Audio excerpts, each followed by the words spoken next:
Hi, this is Trish Kendall with Choose and Become. Yesterday, I wrapped up part 3 of a 4-part workshop series that I'm doing all throughout the summer with a big group of account managers, small cohorts based on teams. And this part 3 was focused on and exploring the principles and techniques of listening. Now, there's a lot of talk about listening, but what we explored is the idea of becoming agile listeners. There's so much, there's such a huge business out there, big business industry that helps people become great speakers, whether that's a keynote speaker, whether that is presenting, whether that is your presence on a stage. I know I'm a professional speaker, and so I have my network of business partners who have helped me in this arena.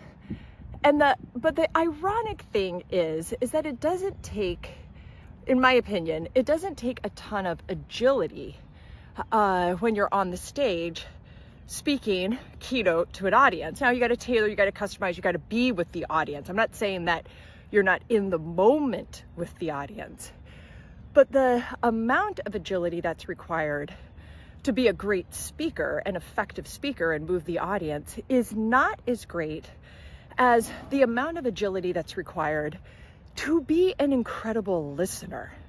In that moment with the other person, when your intent is to truly listen to them, we call this listening to identify, listening to them. This is not about listening for perhaps the problem, or listening to diagnose the problem, or listening to qualify, but truly in that moment, it's a moment of building trust and you're listening to that person.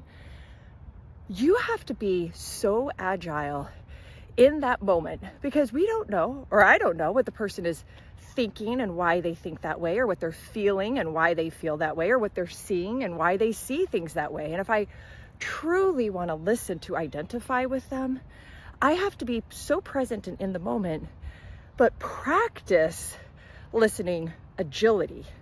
And, I wonder if, with all the talk around listening, if the techniques of agility really are not that focused on, or at least I don't see that it's that focused on. So when you're in a moment and you're thinking about this moment, this person, this situation, I'm choosing to solely listen to them. You might think about, how do you practice becoming more agile in that moment? I help teams and companies, individuals, executives, whatever, work on listening agility. It's a technique, you got to practice it. There's tools that you can have in your toolbox, but there is such a thing as practicing to be a really effective, agile listener. Thanks for being along this journey. Choose and become.